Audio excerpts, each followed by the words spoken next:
Hello everyone, this is Papa Smithy, and you're on Thorin's YouTube channel, so brace yourself for some banter. Let me ask you about this then, because if people look, even though Academy, no one usually cared about it in America, you know, they thought, oh, who cares, it's just not as good. Dude, this roster you had was amazing. It was all LCS players. It was like DeMonte and Greg and Lolo. I mean, even though Phoenix role swapped to be ADC, these used to be good players. Like, this is a pretty good Academy squad, right? Yeah, but okay, did also really like lose my motivation one time. Like really, my team my team was the Lolo, Acadian, Damonte, Phoenix, and me, right? So me and Phoenix can talk in Korean, and then our obviously he's Korean, so he's doing good as AD carry too, even though he's from mid.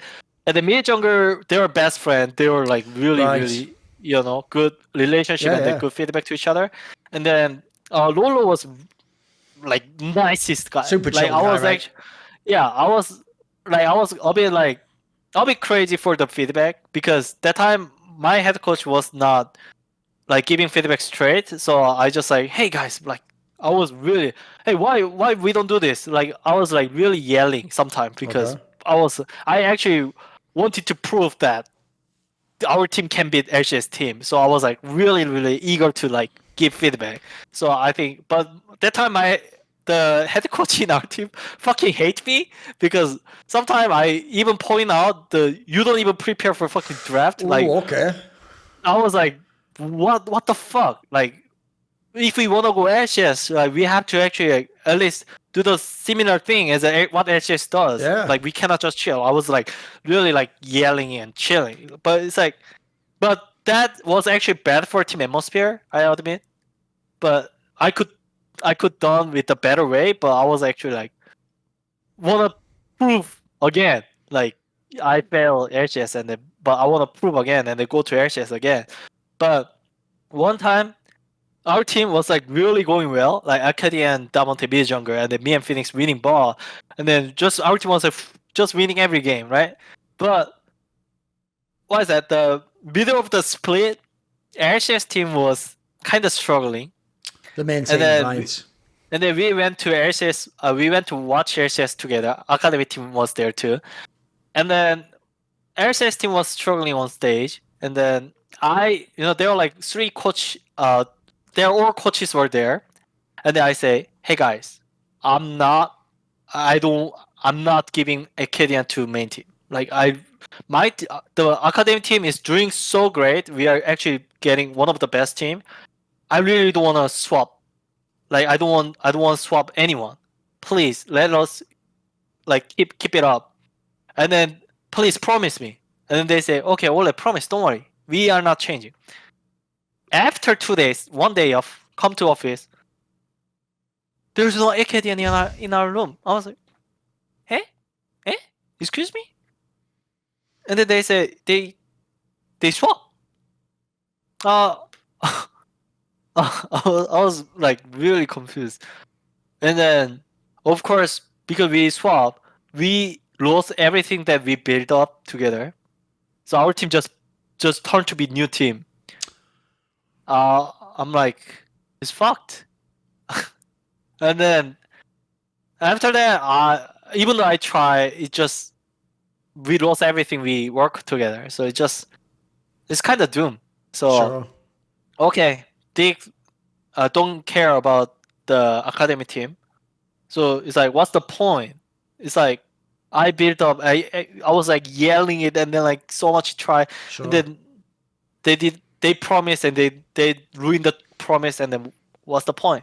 So I was like, okay, fine, just do what you do. And yeah, that was the story. And then we went to playoff, and then we just lost to the I don't know, EG Academy or something.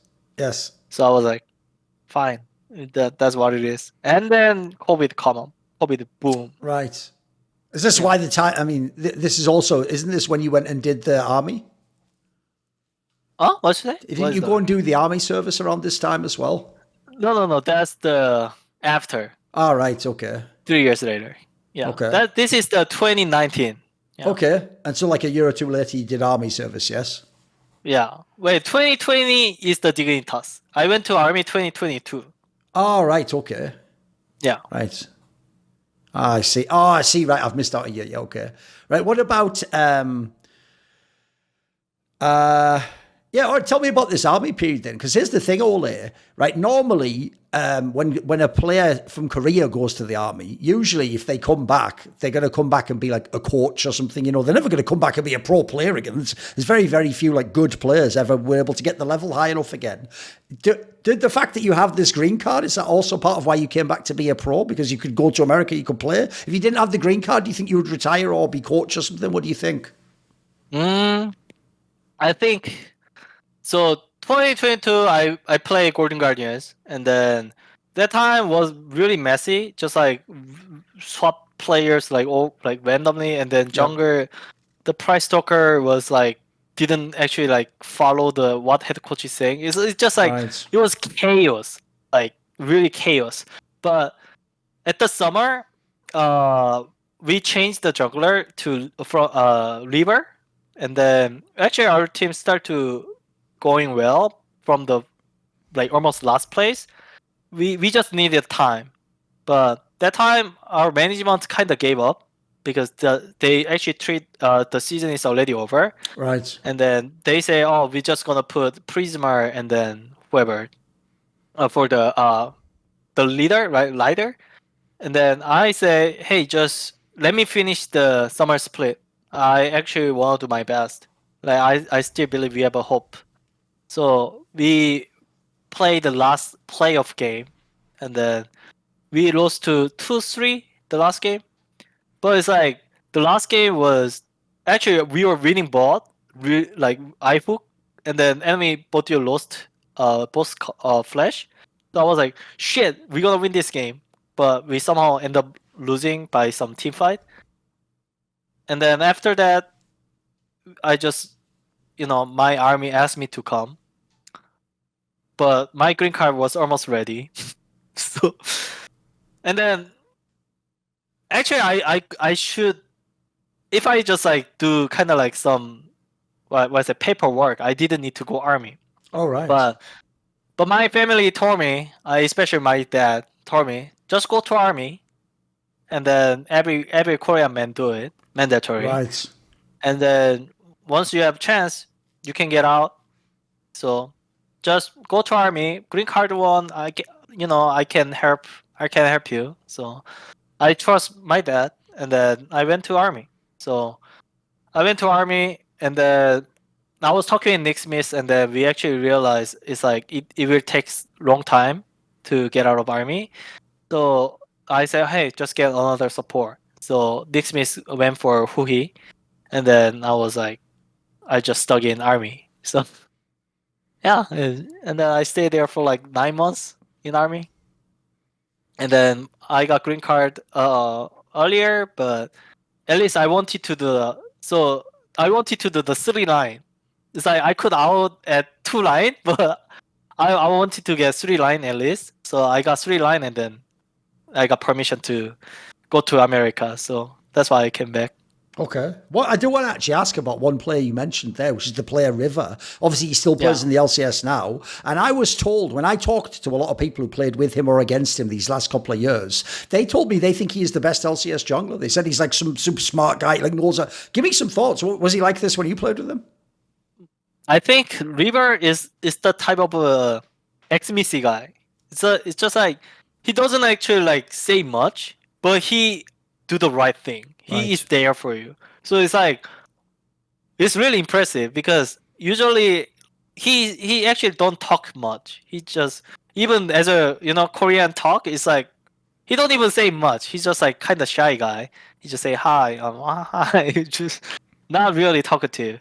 But in game, he make the creative jungle pass, or he just like know where's enemy ward, so he find the good jungle gank. It's like, and then some game is like he losing 30 CS, he doesn't give a fuck. But it's like other jungler will be like freaked out. Oh my god, enemy jungler winning 4 camps ahead on my FF. But this guy don't care, and then he's just always able to come back with a kill or with a jungle pass. So it's like, wow, he's actually Korean ex-Missy for me. He just do the right thing. Yeah. Right. One thing I wanted to ask you about goes like this. In your career, One thing you haven't done, if people have kept a track of this story, is at the beginning when it was OGN Champions, you played obviously with KT briefly, but you didn't get to Champions. Then you played with Midas FIO, but you never were an LCK team. And I looked up and I saw when you came back from the army, you did an interview. I think it was on Inven Global or something, and you actually said at the time that your dream was to get into an LCK team. Like maybe they would pick you up and look at your career. It never happened? You just didn't get the offer you wanted? I think actually I realized it's like to join HK team, you need to like have some agent right in Korea, and then because now like after I left, I went to Taiwan, Brazil. Actually, they were like agent system well in Korea. Oh right. There's a system now, so it's like. And before it was like, hey, I want to join. I'm fucking good at this game. And then they're like, oh, test one time out, you join. Right. Like how I joined KT. But now there's a system. Even though you're so good, it doesn't matter. They're gonna put you on the academy and test. And then you're good. You core up. There's a system. And then agents just know everyone each other. Right. So it's like agents just like offer the team, hey, how about this guy? This guy have career. So agents need to like promote the players, but it's like if I don't do it, it's like they don't even know I'm exist. It's like they don't even know I'm looking for. I actually HK team is one of my offer. They don't even know because I don't get any agent from Korea. So actually, that's also what I learned. It's like if I want to go HK team, I should find the Korean agent and then just ask them to like promote Olleh. Just like, oh, HK team, do you guys want someone like this? So, but I didn't do it. So that's why it's like I got rank 1 in Korea. Like last year before I joined IMT, it's just like I got rank 1 and then the only reason I grind was am I able to play on stage from army? Yeah. So I got I got rank 1 and then I can play. I'm okay to play on stage, and then that's why I joined IMT. But I think people already know Let Me Sub in Korea solo queue is Olleh, but it's like they don't even know I'm looking for a Korea team or whatever. Right. It's just this guy just play for other countries, so he don't give a fuck about their game, whatever. Right. Because I didn't ask for or I didn't seek for it. Yes. Yeah. By the way, like I say, the history is usually people either don't return to try and be pro. If they do, they're just not good enough. They can't get to the same level. You know, they had so much time off in the army. Does this mean, since in your career you've been able to get high in Korean solo queue many times, and even this time after the army, does that suggest you just have like more talent than other people? Are you a talented player, do you think, naturally? I think also one thing is because I'm playing support. It's like, you know, let's say I'm playing Alistar, right? How many times I click WQ in 30-minute game? Right. How true. many times? Not that Especially on stage game, you maybe click Q less than 10 times. Just Sure. like 2 or 3 fight. Yes. That's it. So it's like it doesn't cost my hands, but it's like when I play AD carry, like one time I played Alistar on the Aram. My wrist hurts after like 20 minutes. Like I Sure. cannot play. I was like, holy Sure. shit, how do people play, right? But I think support is like you can play longer because you don't need to use much, right? Yes. But I think that's the first reason. And second one is I think support is really it's all about the map. It's not fighting. Fighting is like your job is pure your AD carry or killing the enemy carry. That's all. Like nothing like creative or like mechanic shit. Your skill is like you click one skill, you need to wait for 10 seconds. But AD carry is like chop all the time, right? So I think support is a role you can go long way. That's what I'm thinking.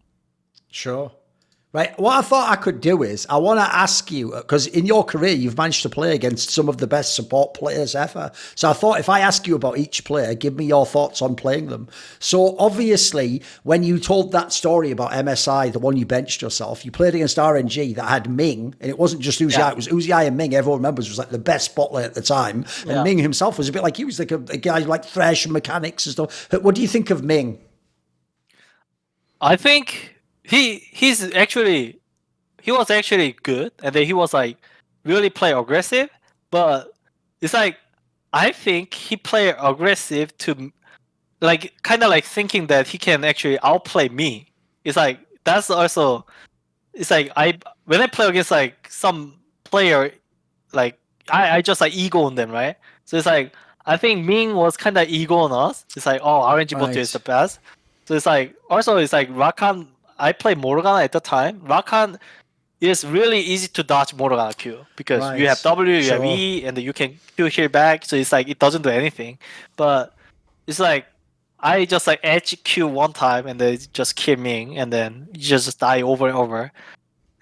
But the thing is, when I play against Ming, it was not about Ming at the time. It was about Uzi. Just this guy dodged everything that it's like, sometimes against really good pro player, it's like it's always rock scissors paper. It's like I hit left first, and he moved right. Okay, next turn, you're gonna go right, and I Q right, he go left. Okay, now after that, because if he go same side, it's just a pattern, right? So it's like it's not rock scissors paper. So it's like, okay, I got to your point. Okay, I'm gonna hit Q there. So it's like other players like, oh, you go left every time. Okay, I go Q left time. He just get hooked every time, right? But Wooji was actually mind game with me. So it's like I go Q left, he go right. I go Q right, he go left. Okay, now I go Q middle time, he go right. Oh shit, this guy actually rock scissors paper me. Right. What the fuck? and now it's just about the percentage of game, right? Sure. So it's like, yeah, but actually Wooji was really fun to play against because every time it's not just like random Q, it's just like rock scissors paper, like who's gonna win mind the game. Right. So yeah. What about And then we have Scanner. So we have Scanner. Actually, XB told me this guy is good at rock scissors paper, but we have Scanner ult. Who cares? You just get ult. That's a good line. Okay, that's a good line. Yeah. What about when you played KT Rolster? Obviously, you played Mata, who's a very, very famous name. What do you think of this player? The Mangnun? Mata. Mata? KT Rolster. Mata. I mean, it's like for me, Mata is like 2014 when he won the World Championship was the over there. He's a god tier of support, and then I should look up to. And then actually, I end up meeting him as an opponent, and then he with the KT that I was in. It's like it was like kind of a story that they're like best support, and then like KT with my KT team. So it's like holy shit. But when I actually played the game, it was not pressure much.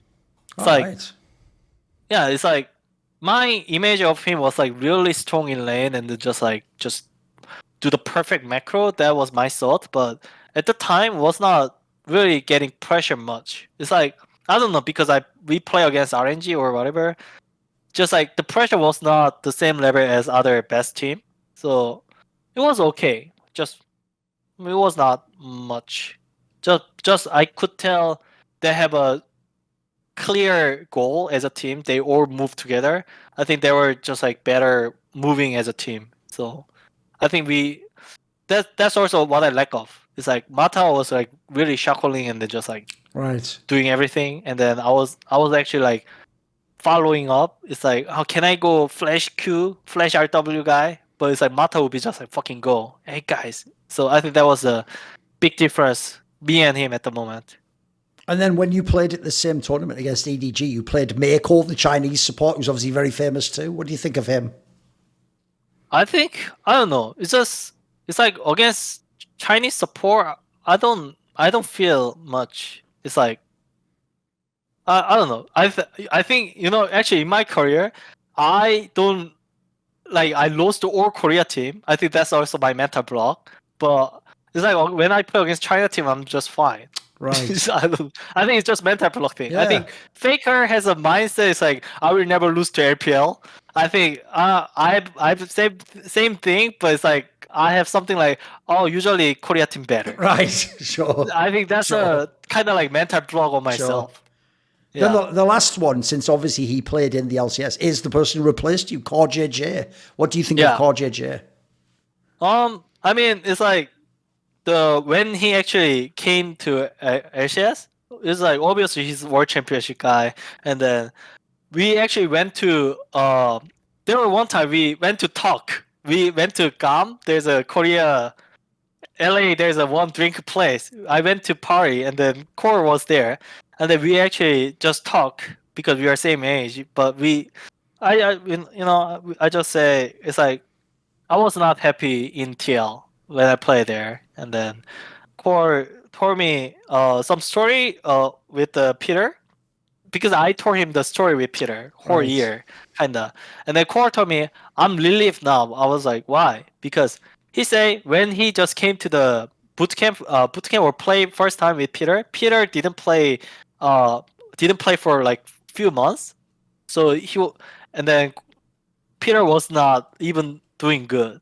So it's like Peter just listened to Core 24/7. So I'm so relieved. Peter was actually like in the form at the time. So I was like, shit, good for you. I wish I had same shit. Just Sure. well, yeah. So Sure. I mean, but it's like at least I can sense it's like the support. When you look at support, you can tell this guy's support, even though you don't ask the position. It's like when you look at CoreJJ face, it's like, oh, he's support. It's like Right. same vibe. So it's like like I just like him. Just like we are not, we are just like internet tip guy. Like we are not outgoing guy.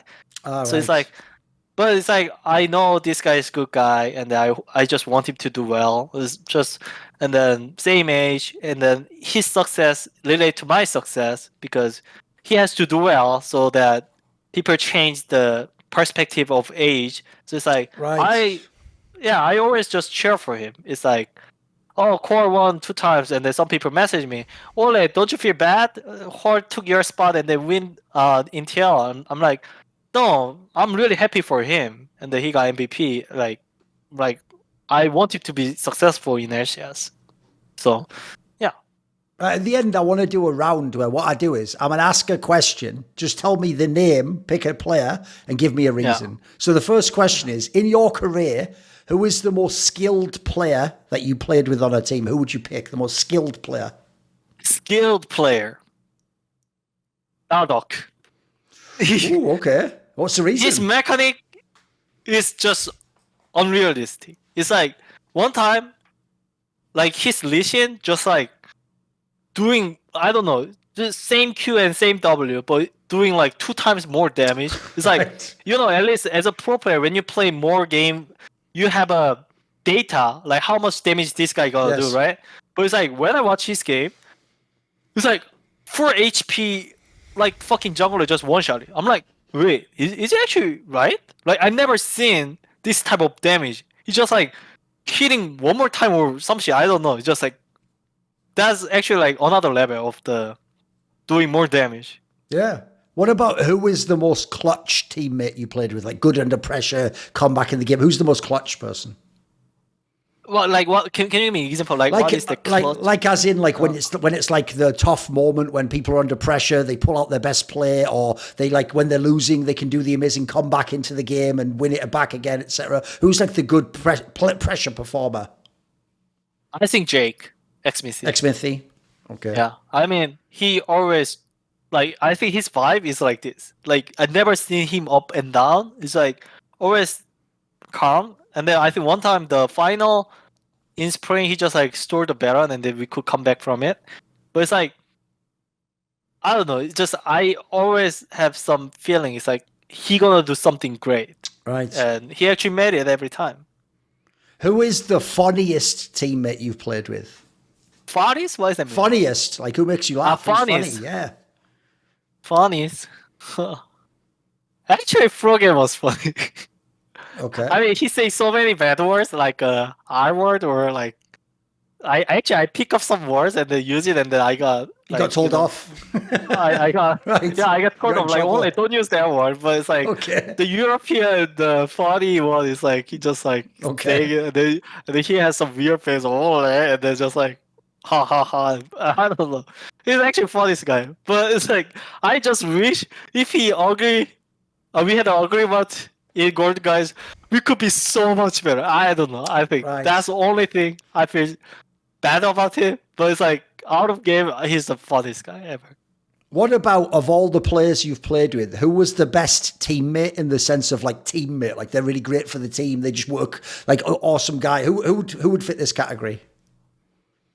Let me think. It's 10 years, Joe. Like atmosphere wise or overall? Up to you. You pick. I think. I think Impact. Impact was good. Like he just brings the vibe or something. Yeah, it's like he actually like first. I think his good thing is he really care about the game. So it's like you can tell like he talk about game a lot. And the second thing is it's like I never seen him negative energy like saying shit or mad. He just also his vibe is kind of like similar as Jake, but it's like he's like more passionate towards game, but the vibe is like he always like this. I never seen him like rage or like doing some dumb thing. Like he always do the right thing, and then it's hard to point out his problem. I don't like when I play with him. Like I don't see as a player nothing to point out, or as a person nothing. It's just like he care about the game. He actually work on his thing a lot, and then it's just briefly talking. It's like he make a joke and then just haha, and then never seen him like mad or something. Yeah. Right. The last one is, who do you think is the most underrated teammate you ever had? Who didn't people understand how good they were, and they really were good, and they didn't get the value or the reputation? Who's the most underrated? Let me think. I think Eugene.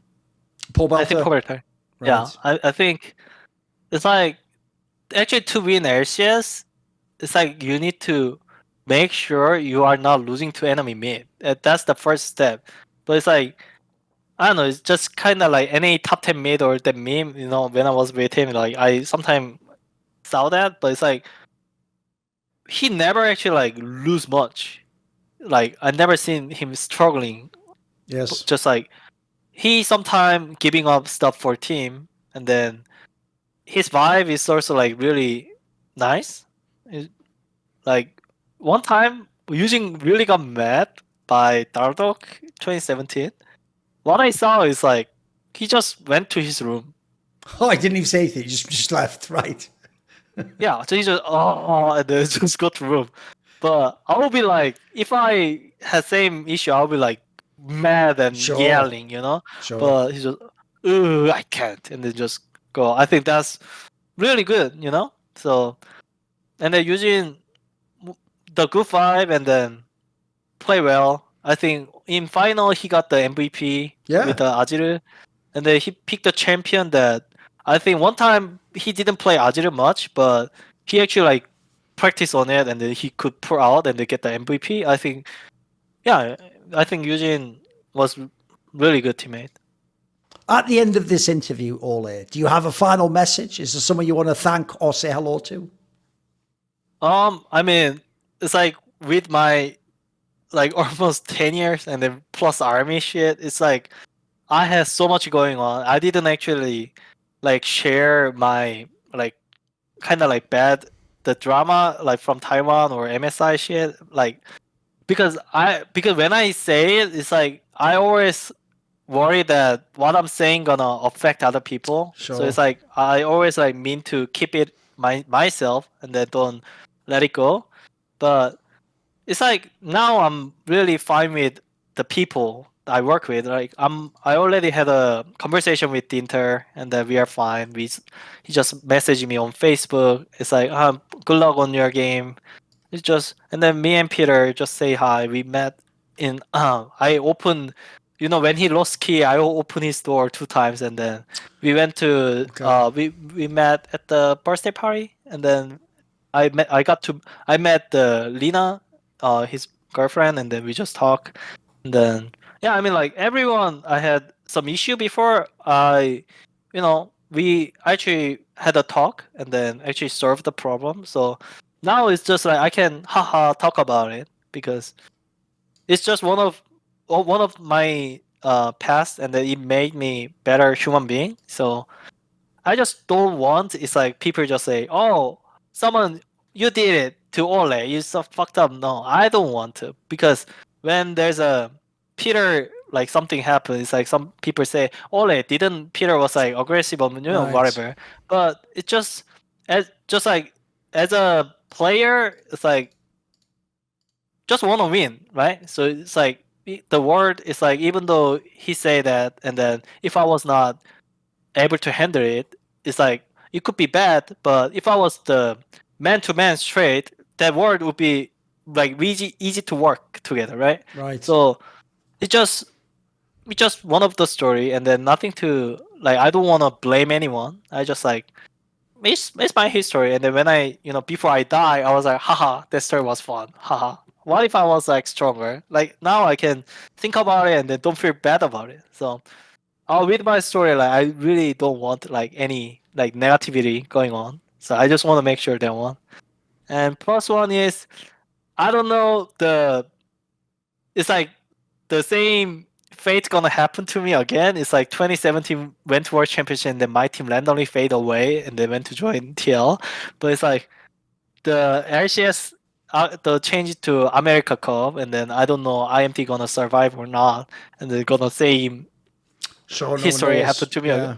I don't know, but it just at least what I can do now is I do my best. Wish just like my team can survive, but at least for now, I really want my team to succeed, and that's all. Like nothing much, and I'm happy I don't have any drama going on nowadays.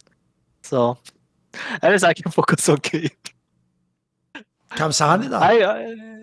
I hope people enjoy my history, like some fucking crazy going on. Like how many people are gonna experience your girlfriend naked picture on public? Like how? True.